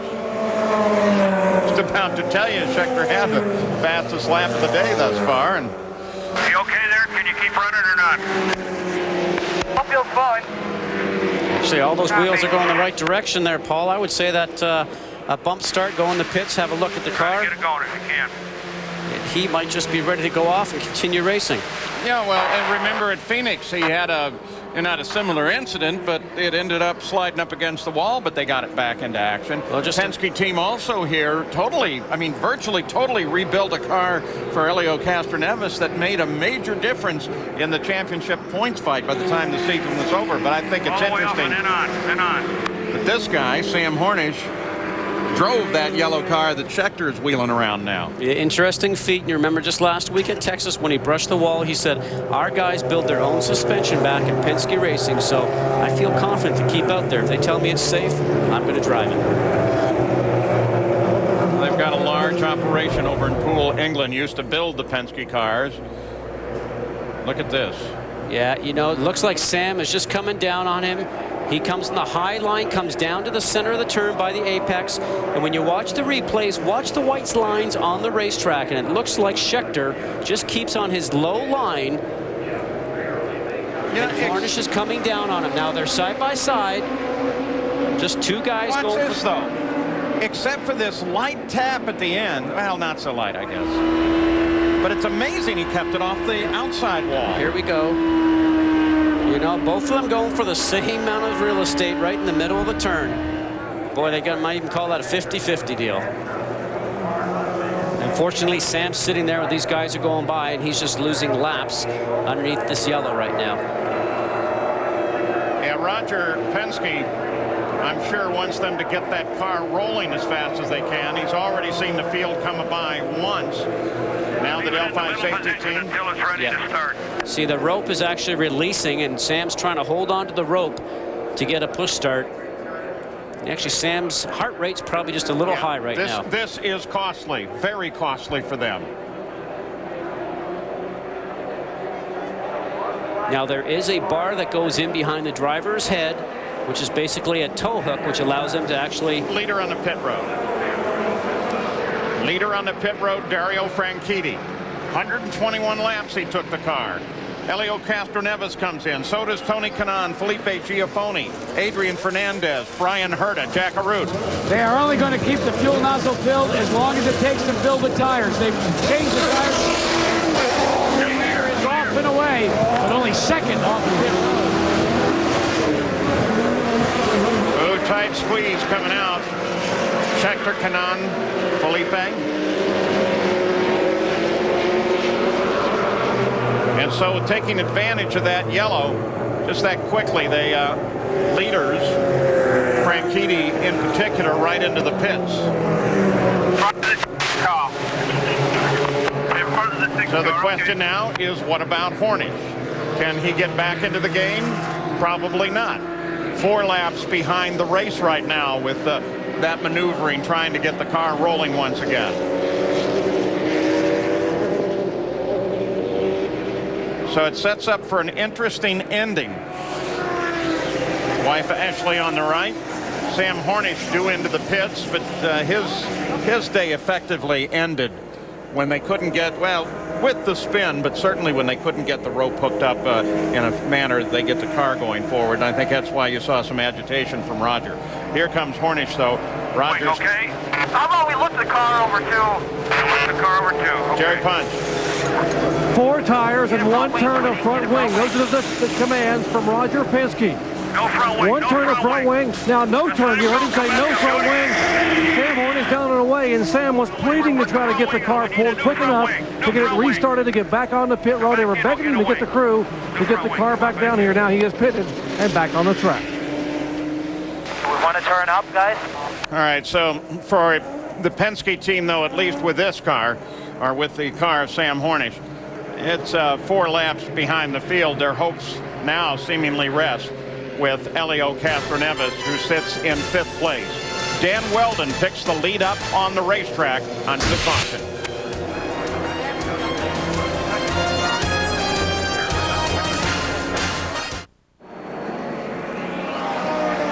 Back at Richmond International Raceway, guys coming out of the pits. You saw Castroneves coming out. Franchitti. And there's Schechter Kanan and Felipe Giafoni. The field is set up now with Weldon out in front. Don't forget Sunday Night Baseball on ESPN. Coverage begins with the day's Major League highlights on Baseball Tonight, driven by GMC at 7 o'clock Eastern. And then, of course, it's the Yankees v. the Mets. Coverage also in Spanish and on ESPN HD. Pace car, Johnny Rutherford at the wheel, already begins to accelerate. 1 lap to go. Look at this as everybody came around to miss Hornish.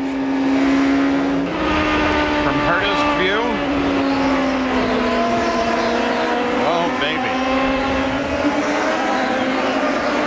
So now another run down the backstretch, and on the 201st lap, we'll go back to competition. 250 laps, the scheduled distance.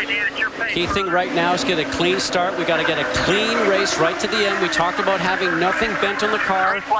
As we come up to the green flag right now, these guys need a clean race and get ready for those last 20 laps, which will be a sprint. And this is a big chance for Dan Weldon. Mira occupies 2nd place. Rice is 3rd. This all owing to fuel strategy in the pit stops. Castroneves is back there coming alongside of Rice now, battling for 3rd.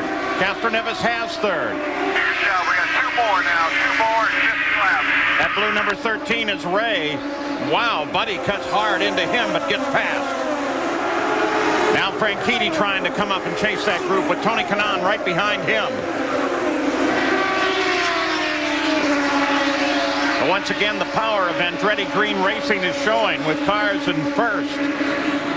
And then back in 5th and 6th and 7th. 3 of them right together. Franchitti, Kanaan, and Herta. But the Klein Tools car, Dan Weldon at the wheel. Don't forget his short track prowess displayed in Japan. Now this will be very interesting to see if they feel they're going to have enough fuel to make it to the end. 75 laps, obviously quite a few of those laps were run under caution. The only guys that know for sure, Paul, right now are the engineers that are looking at the telemetry in the pit box of an Andretti Green Racing.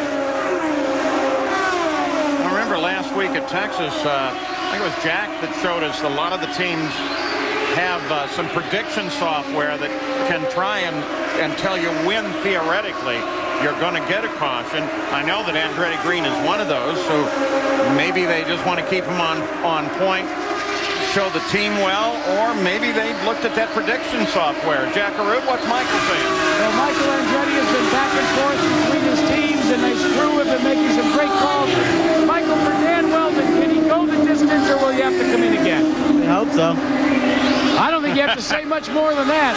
They've got their fingers crossed, their legs crossed, and they have given Weldon the go-to signal. Well, 2 great stories at the front with Weldon looking for his 2nd win, his first scored earlier this year, and right behind him, Vitor Mira, who is a race-to-race driver for the Ray Hall Letterman team. But just an astoundingly quick driver. He's showing that at Texas Speedway. And, of course, like so many of them, an accomplished triathlete, which is important here just because of the fact that you need so much physical prowess to be able to do this.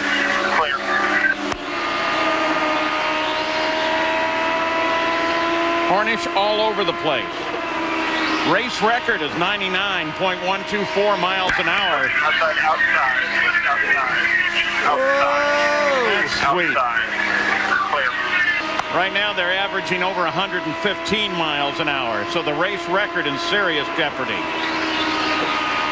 Here comes Sam again. I'll go here.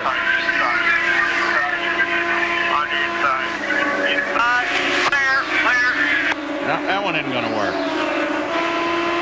What do I do now? Maybe I'll go high again. Took the high line coming off last time and sliced behind Herta to get the draft, and he tried the inside line. Now he's going to have to sit back and take a reapproach. Yeah, but if he's trying to just rattle Herta, that ain't going to happen. Herta's very steady.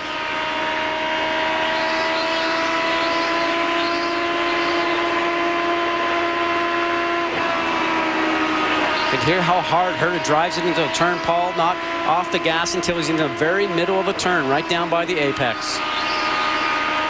Back up the track there is Adrian Fernandez. As we ride, though, watch how better Herta is in turns 1 and 2 than he is in 3 and 4.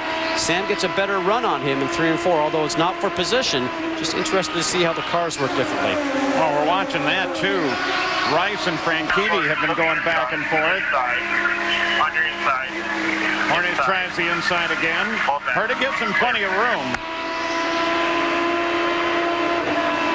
Now, with 2 different types of turns at both ends of this racetrack, it's a compromise when you set the race car up. It cannot be perfect at both ends.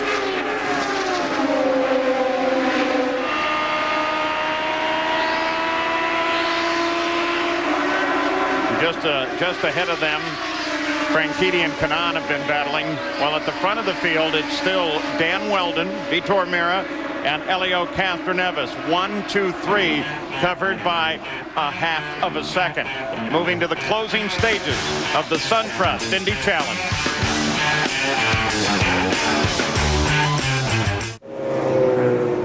Back at Richmond International Raceway, the caution lights just come on again. This time it's Dario Franchitti and Mark Taylor. Taylor was 4 laps behind the race. Franchitti trying to catch up to the front. He was in a pretty good battle up at the front of the field. Rice, Kanaan, Herta, Franchitti all together. And now Franchitti frustrated as Thomas Schechter's car, they're pulling the... Yeah, the left front wheel, Paul, is definitely been hit in that accident. You can see how damaged it is as he's getting out of the car. Jack Arute. Well, as we watch Thomas Schechter get out of his Pennzoil Panther car, Dario Franchitti on the radio immediately after the caution came out, reporting to his crew, no damage, no damage. Very similar situation, though, to what occurred with Sam Hornish, wanting desperately to get bump started yet again as he's stranded down there. Now they're trying to push him back to the inside of the racetrack to get him started. This is going to be costly for Franchitti, who reports he's got no damage at all in the ARCA X car. Yeah, but not pushing him fast enough to get him started. Well, I think really what they're trying to do is just get him behind the service vehicle. Here we go right now. See, it's the right front, left rear touching, as we've seen before. And when a car's not working well, like Taylor had as he hit the safer barrier there on the high side, you come in high and you try to get down to that low section by the yellow line, down by the apex, when your car's not working. You can see the safer barrier actually there, that corrugated foam actually take the hit there. And it looked like what happened to Schechter is he got up into Fernandez after he came through the accident site. Diving down and just taking up too much room there. His spotter's got to be telling him that there's more people behind. Here's Schechter. Accident occurs up ahead. Yep. And he just... Yeah.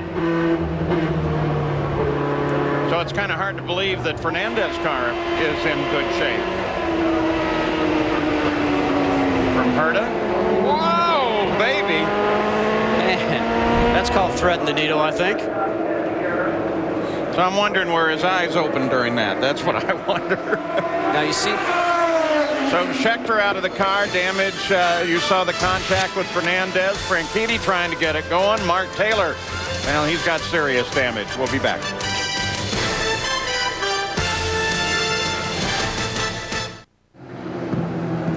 And welcome back to Richmond, Virginia. I'm with Thomas Schechter, who's having a great drive tonight. Great race for Panther Racing. What happened out there? Oh, he just got caught in a yellow, and some 2 cars touched each other, and I was on the brakes and hit someone. Another unfortunate result. I have to thank Pennzoil and Chevrolet. They really needed a good result, and we looked like we had the car to do it, but, you know, we'll come back next race. Real quick, take us back to what happened with you and Hornish. We were going side by, we're having a great race going side by side, inside, outside, and we're passing each other, and then I think one of the times he went around the outside, I thought I was right down on the yellow line. We touched. That's what happens when you race that close, you know, a little bit of rubbing. All right. Tough Breaker Panther Racing losing 2 cars on 1 lap. And Doc Punch? Well, down in Vitor Mira's pit, it was going to be very close on the fuel here, but now with this yellow, Ray Lito, he's the chief engineer. He has told Vitor Mira, you've got all the fuel you need. Go full rich, fuel position number 1, and go get him. It's a 20-lap sprint race. You got all the gas, all the fuel you're going to need here for the final 20 laps. Oh, wow. Think about that now. Weldon has carried his car 101 laps. Vitor Mira 95 laps since the last stop. And if they're telling Mira he can go full rich, what else could they possibly tell Weldon? Well, Paul, let me tell you what they just told Weldon. They've done all the calculations over here, and this is a 250-lap race. The calculations have come out as follows. They can do 250.1 laps. It is going to be that close. Now, these cautions are helping it get closer to that 250 mark, maybe move them to 251, so maybe Danny Weldon can breathe a little bit. Right now at the front of the field, it's Honda, Toyota. The highest place Chevrolet at the moment is Ed Carpenter in 8th place. Toyota has led for 113 laps and Honda for 118 laps. So it'll be an interesting fight. And you know that Helio Castroneves sitting back there in 3rd. Penske guys are plotting something there as well.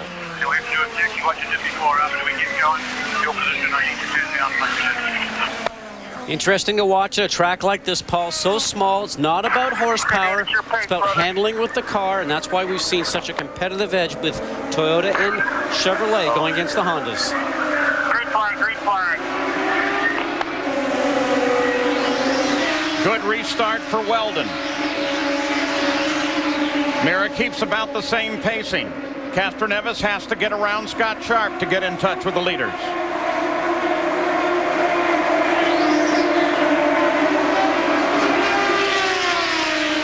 Now Buddy Rice coming up inside of Castroneves. They're going to go 3 wide. Now they back out of it. They're both trying to get around Sharp. Still inside. Inside. Whoa!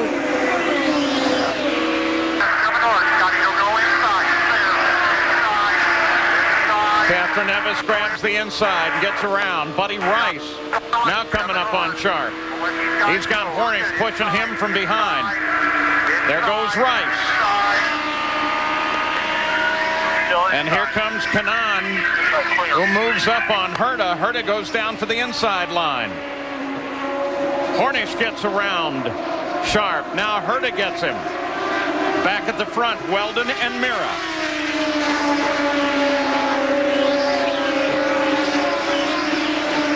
We talked about that 20 laps at the end for a sprint race. These guys have done a great job surviving to the end. Now what Mira's going to hope for is that they're going to catch up to traffic here in a few more laps, and then he might be able to take the opportunity in traffic on a miscue from Weldon to maybe take advantage of that and make his move.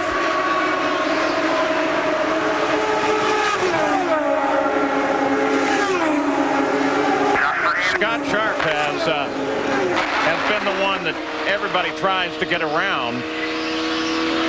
You're back riding with him now, and here's the Firestone telemetry.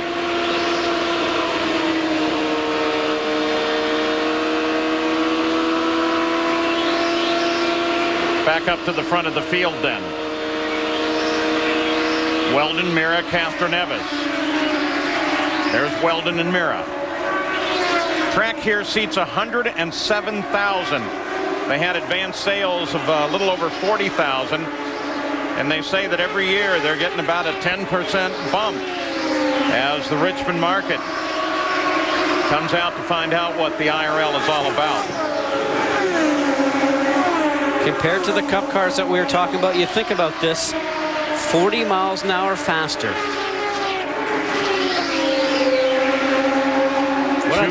242 laps complete, 8 to go. As you know, Paul, everywhere we go, there's a 2-seater car that goes on the track beforehand, takes people for rides. I'd love to be able to put all these fans in a 2-seater and take them for a ride around here. You know, you take the fans, you're not taking me. I've seen you drive.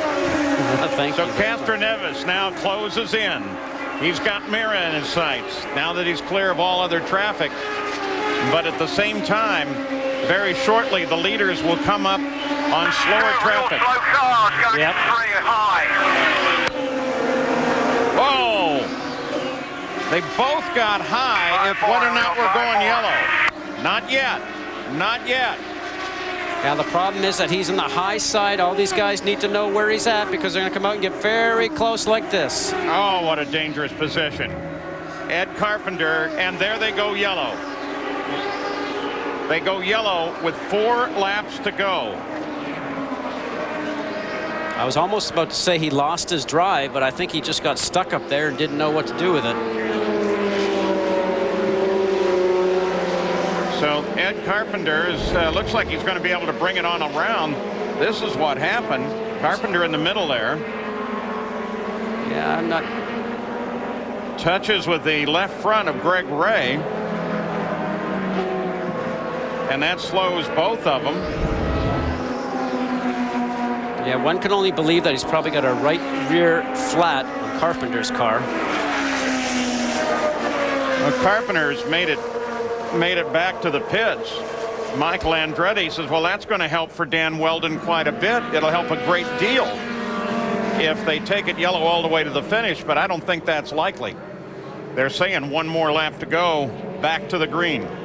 Don't you know Dan Weldon hates this as a race car driver, Paul? You know that anything can happen on a restart. Well, he's got the worst of all scenarios. He's got very fast Mira right behind him, and then he has 2 Penske cars breathing all over Mira. Castroneves in the fight. Sam Horney's there to help if it's needed. Your pace, Dan, your pace. His Weldon Mira. Got to get on the throttle, got to carry speed, coming on at 3 and 4. Green flag. Green and white flag come out at the same time. Castroneves closes up on Mira. Mira tries the low line. Mira played it smart, tried to make him go around the high side, but he's carrying the speed. The yellow light was still flashing as they came through turn 1. Now they have it off. Weldon holds on. Castroneves around Mira. And Dan Weldon takes the win. 2nd of the season. 4th win for Andretti Green Racing. Good on you, Dan. Way to help me. I'm not. Excellent job, boys. Andretti Green. I'm really not sure, though, what happened there, because when we looked down to turn 1 after they took the flag, the yellow was still flashing. The light was, even though the green had been given. And you wonder if Mira saw that and backed out of it. And that's when Castroneves got him, or whether or not it was a valid racing pass. Well, you go when the green flag goes, and a bad situation if that certainly happens. But here comes a celebration. A few little smoky donuts for Dan Weldon. The Klein Tools Jim Beam car, and Honda has taken the win at Richmond. Toyota sits in 2nd place. And then Honda, and Honda finish out the top 5. Jerry Punch. Well, we caught up down here with Michael Andretti, who just was jumping over and celebrating. And Michael, congratulations, 4 wins out of the 6 races for Andretti Green Racing. What an effort tonight. It was a great effort, you know. I mean, a bit of a surprise, to be honest with you. I didn't think we'd be in this position, but, you know, we were able to get track position with the call that Tony Kottman made, and Dan did the rest. You know, he did a great job with the Jim Beam Climb Tool car, and then to have all the Hondas up there again, you know, which was great. So it was a good weekend. Tony did a great job on that fuel call. I mean, it was very close from what we were seeing over your shoulder with the calculation. Yeah, I mean, it was on fumes, I can assure you. Hey, congratulations. Go celebrate. All right, thanks. Michael Andretti will head to victory lane, and Danny Weldon goes to victory lane for the 2nd time this year. 4 wins for Andretti Green and 6 stops on the IRL IndyCar Series.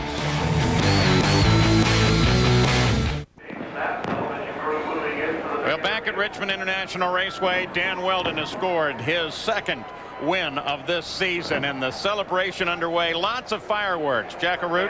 And there were a lot of fireworks here in victory lane, as well as Dan Weldon decided to rev the engine, that Honda engine, when you came in here into victory lane. And I got to ask you, they radioed to you, Danny, to do some donuts at the end of the race. Those are pretty wimpy donuts. Why? I didn't know how to do the donuts, so I had to check. Like I didn't do it. Hey, I didn't do it at Motegi, and so I wanted to do it. Tony did them for me, but awesome job by Andretti Green Racing. You know, the Firestone stuck. I was on those set for a long time, and you see that I blow up that. I try to blow up that Honda as much as I can, and it doesn't go, but it gave me a lot of power, so that's awesome. I think we want to go back to early in the race when Tony Kottman, your team tactician, made a call for you to come down on the pit road to kind of short pit, go for fuel mileage. You made good mileage. When your teammate Dario Franchitti had to pit, lo and behold, it was the Jim Beam Klein tool car out front. How close was it? Oh, well, knowing the brother. We don't call him Tony Kottman, we call him the brother. And both him and his fiancée, Carol Wilkins, are crazy people. And you never know with him, but I always trust them. And same with Eddie Jones. They did a very good job for me, but he can work some strategy. I thought, obviously, Roger Penske was good, but the brother's really good. Yeah, but when the brother makes those calls and you're strapped in the cockpit, do you ever question it? You know, when I first worked with him, I was like, this guy's crazy. But look at him. He pulls it off today. So I have to give Tony Kottman, the brother, and Eddie Jones a lot of credit for this. But, you know, the Klein Tools Jim Beam car is always strong. Even when we qualify bad, there's a reason for it, and we just keep working. So my boys in the pits as well. I tell you what, guys, we keep learning nicknames. Now we got Tony Kottman's nickname. It's the brother. And I'll tell you what, we're going to rename him Danny with the Jets. Congratulations. Thank you very much. Guys. Well, that does a lot for Weldon in the points fight. He's now just 17 behind. He picked up 18 major point positions coming forward in that, so it moves him to second. Castroneves sits in third, and Buddy Rice sits down in fourth, followed by Scott Dixon. With Elio Castroneves, second place finisher, here's Jerry Punch. Elio, what a finish there. Take us through what happened on that final restart with you running up on Vitor. Well, I knew there was only one lap, and I went for it. Actually, 5 laps to go. I was already going laps like 16-0, and I was like, damn, I'm going for it, you know. But, and then 1 lap short for the victory. They did a hell of a job. My team awesome, but, man, I was extremely happy about it. But I was so overconfident and that I knew that I could make the pass in both guys. It was just a matter of time, but those guys, they did a hell of a job. There was some question as to whether a yellow light may have still been on in turn 1. Did you see that at all in the restart? No, not at all. Definitely when they said it's going to go green, the pace car pull out, I knew it was going to go green, you know. So it's one of those things that I was so focused that I didn't see anything. I just went for it. Hey, tough night for your teammate Sam Hornets, but you made up for it with a great effort on that final lap. Congratulations on a runner-up finish. Thank you. Let's keep working hard. It ain't over. Elio Castroneves says it ain't over, and it is indeed. It is not as we head to Kansas next week, guys. So at Richmond International, we've still got more to come. Vitor Meira to talk to, but Dan Weldon celebrates as the winner in the SunTrust Indy Challenge. We'll be back right after this.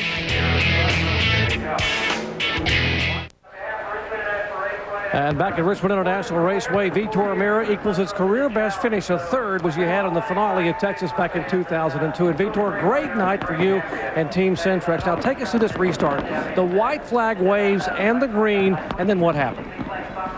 Well, first I want to congratulate the whole crew. We always had the third place car or first place car also, but they put us up there with their strategy. What happened on the last 2 laps was that I saw the white and green. I knew it was coming, warm up the tires and everything. But something happened that right after they dropped the green flag, the yellow lights kept going. What I thought was something on the restart happened. Everybody cold tires, last lap, so something even before. What I thought was that something before the start with people warming up tires and everything happened back then, so they kept the yellow lights. That's what I thought. I think that didn't happen. It was only kind of a misunderstanding, but that costed me the second place, which is, I mean, it's a good run anyway. I mean, thanks to Centrix and Team Ray Hall Letterman to give me the opportunity to be here tonight. A great run for this effort, and Vitor Meira finishing third here, even though he had a little bit of a miscue on that restart. Let's check in with Jack. And Jerry, the man that holds on to the points lead by 17 points, the 7-11 Slurpee King, Tony Kanaan. Good run for you today. Yeah, it was a busy race. Happy for Dan. He looked so bad in qualifying. He was so down yesterday, and they gamble. It worked perfect for him, and it's one more win for the team, and we get to keep the championship lead. So first. Did you ever drive as hard since you came out of go-karts? Not really, and I mean, I'm exhausted, so I just want to go home, and I need to wait for them. He's flying back home with me in the plane, so he's going to delay my plans right now. Well, you hate when that happens, guys. Let's check in with Jamie Little.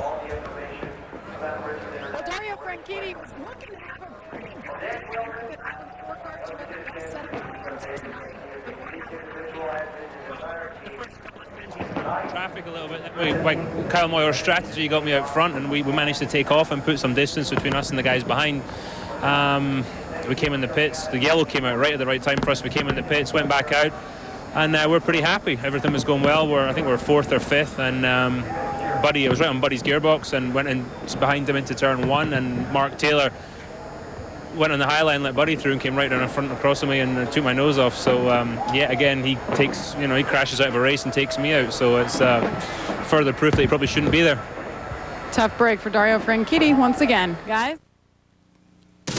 Tonight's IRL coverage has been brought to you by SunTrust. How can SunTrust help you? And McDonald's.